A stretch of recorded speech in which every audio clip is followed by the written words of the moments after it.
কথা দিয়ে আমি কখনো কথার খেলাপ করি না। আমি বলছি আমি গিয়েছিলাম। আপনি গিয়েছিলেন? হ্যাঁ রে, আমি গিয়েছিলাম।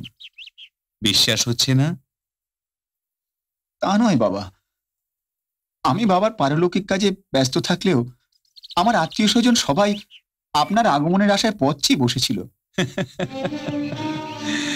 ঘটা করে শ্রাদ্ধ করলি, লোকজনকে ভালো মন্দ খাওয়ালি, দাঁড়ি পাল্লায় ওজন করে তোর পিতৃভক্তি কত বেশি আছে তা মানুষজনকে বুঝিয়ে মনে করলি বিরাট কিছু একটা করেছিস। ভুল রে, ওরে ভুল। আসলে মনটা থাকা দরকার রে, মনটা থাকা দরকার। আপনি আপনি গেলেন, আপনাকে কেউ বসালো না? বসাবে কে? ওরে তুই তো আমাকে মেরে তাড়ালি। আমি আমি ঠাকুর, আমার তো কিছু মনে পড়ছে না ঠাকুর। এত মানুষজনকে আমন্ত্রণ করেছিস, দই ক্ষীরের জন্য আলাদা ভাড়ার ঘর করেছিস, কিন্তু কি অপরাধ করেছিল ওই কুকুরটি? নিমন্ত্রণ না পেয়ে সে ভাড়ার ঘরের দিকে যাচ্ছিল, এটাই কি তার অপরাধ? কুকুর চালা কাট দিয়ে মেরে আমার পিঠটার কি অবস্থা করেছিস দেখবি? এই দেখ। এই আমি কি করেছি গোসাই বাবা? ঠাকুর ঠাকুর, আমি অপরাধী, আমি বুঝতে পারিনি গোসাই বাবা, আমি বুঝতে পারিনি।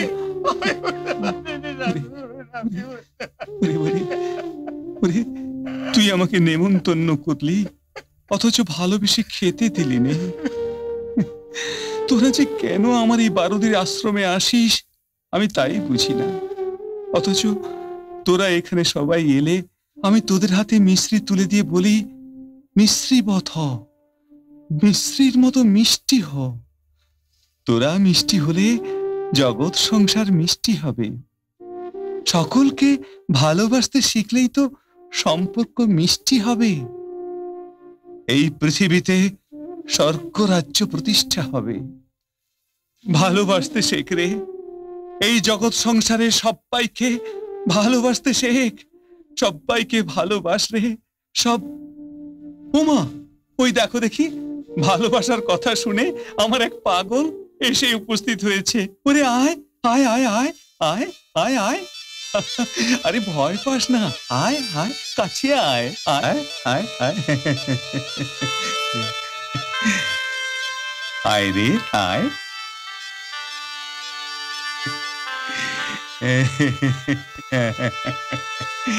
কামিনী, এক বাটি দুধ আনতো, আমার কালো মানিকের খিদে পেয়েছে। খিদে পেয়েছে তাই এসেছিস? হ্যাঁ, খা খা, ভালো করে খা। ওরে অতৃপ্তির খাওয়া শরীরে লাগে না রে, খা খা খা। আমার পাগল ছেলে। ও খাওয়া হয়ে গেছে, যা এবার যা। ওরে থাক থাক থাক, আর প্রণাম করতে হবে না, এতেই আমি খুশি। যা যা, কাউকে বিরক্ত না করে চুপটি করে চলে যা।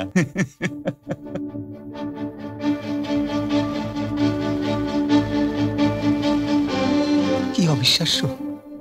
ঠিক তাই, নিজের চোখে না দেখলে বিশ্বাস করতেই পারতাম না। ঠাকুর, তোমার কি অপার মহিমা, ঠাকুর তোমার কি অপার মহিমা।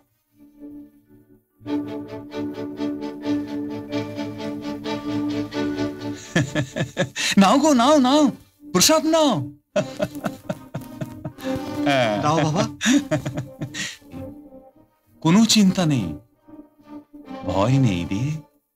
ওরে ওরে, আমি তো আছি। হ্যাঁ বাবা, তুমি আছো বলে আমাদের বুকে এতটা ভরসা। দাও দাও দাও দাও, প্রসাদ দাও। এইভাবে সেই দুধ বাবা সকলকে প্রসাদ হিসেবে খাওয়ালেন। সবাই সেটা খেয়ে নিল?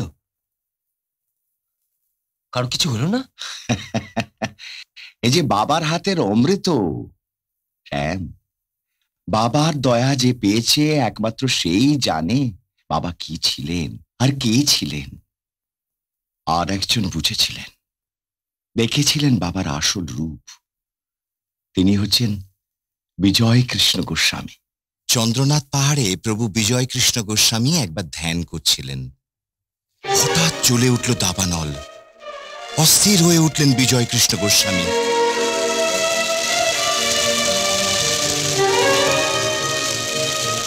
কিন্তু বাবা লোকনাথ আবির্ভূত হয়ে তাকে উদ্ধার করলেন সেই দাবানল থেকে। এরপর একদিন বাবার সঙ্গে দেখা করার জন্য তিনি বারুতিতে এলেন। আর বাবা সেটা জানতে পেরে আনন্দে খুশিতে একেবারে চঞ্চল হয়ে উঠলেন। এসে গেছে গো, এসে গেছে, আমার জীবন কৃষ্ণ এসে গেছে, আমার প্রাণ কৃষ্ণ এসে গেছে। ওরে ওরে কামিনী, যা যা যা যা যা, আমার বিজয় কৃষ্ণকে ডেকে আন। প্রভু প্রভু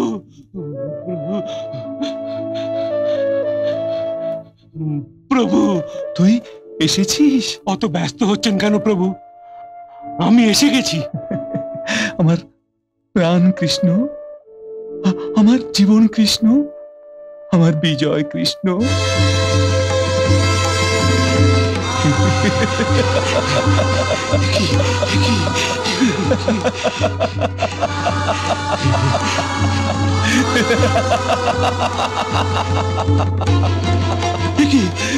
আমি কাকে দর্শন করছি? প্রভু প্রভু তুমি কে? প্রভু তুমি কে? চারিদিকে সমস্ত দেবতারা তোমার শরীরে মিশে যাচ্ছে, মহর্ষি ঋষিরা তোমার স্তুতি গান করছে, বিশ্ব ব্রহ্মাণ্ডের সমস্ত আলোক জ্যোতি এক জায়গায় কেন্দ্রীভূত হচ্ছে। আমি আর তাকাতে পারছি না প্রভু। আমার প্রাণ কৃষ্ণ, আয় আয় প্রভু, শ্রীচরণে ঠাঁই দাও প্রভু। না না না না, পায়ে নয়, পায়ে নয়, বিজয় কৃষ্ণ, আয় আয় আমার বুকে আয়, আমার প্রাণ কৃষ্ণ। প্রভু, এত করুণা তোমার। আকাশে যদি সহস্র সূর্যের প্রভা একসঙ্গে বিকিরণ হয়, তবু তোমার জ্যোতিষ করার একাংশ মনে হয় না। প্রভু, তোমার করুণা থেকে আমাকে বঞ্চিত করো না প্রভু। ওরে, করুণ না হলে করুণা হয় না, নরম হতে হয়, আত্মনিবেদন চাই, আত্মনিবেদন। ঠিক তাই, আত্মনিবেদন ছাড়া তো বাবার সেবা করা যায় না।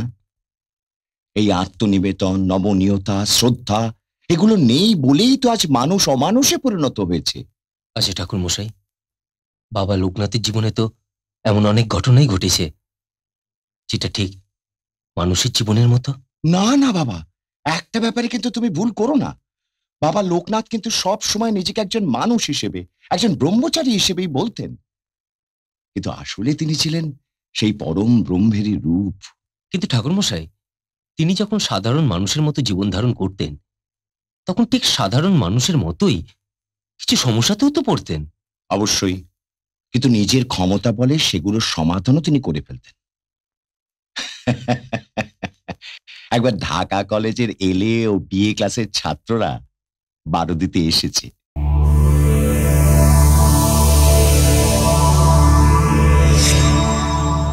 এরকম আরো অনেক সিনেমা দেখতে হলে ডাউনলোড করুন ক্লিক অ্যাপ।